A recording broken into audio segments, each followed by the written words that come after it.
آپ جب بھی قرآن ایک اللہ کی ایسی کتاب ہے کہ آپ جب تک نیت نہ کریں نا کہ میں اس کو پڑھنا ہے کس مقصد کے لیے، اس وقت تک قرآن سے آپ کو ہدایت نہیں ملتی۔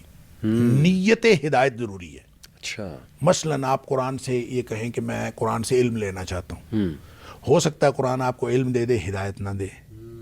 آپ کہیں میں قرآن سے ثواب لینا چاہتا ہوں، ہو سکتا ہے ثواب مل جائے، آپ کو ہدایت نہ ملے۔ زبردست پوائنٹ۔ ہو سکتا ہے آپ کہیں کہ میں قرآن سے شفا لینا چاہتا ہوں، ہو سکتا ہے یہ شفا دے دے، ہدایت نہ دے۔ اس کی وجہ ہے، اس کی وجہ یہ ہے کہ اللہ کریم نے اپنی صفت یہ بیان فرمائی ہے کہ انا عند ظن عبدی بی، صحیح، میں اپنے بندے کے ساتھ اس کے گمان کے مطابق معاملہ کرتا ہوں۔ بالکل صحیح۔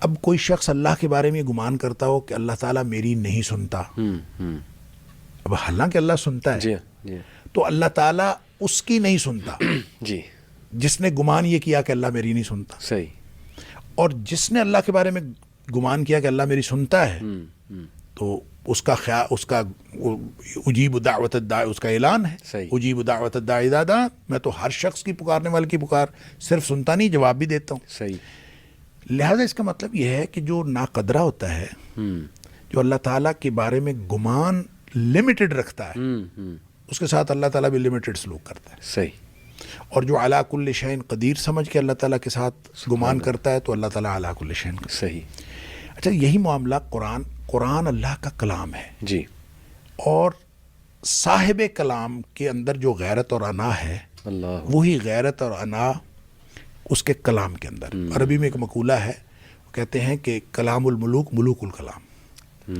جو بادشاہوں کی بات ہوتی ہے نا، سبحان وہ اللہ، باتوں کی بادشاہ ہوتی ہے، اللہ اکبر، اور یہ کائنات کے شہنشاہ کا کلام ہے۔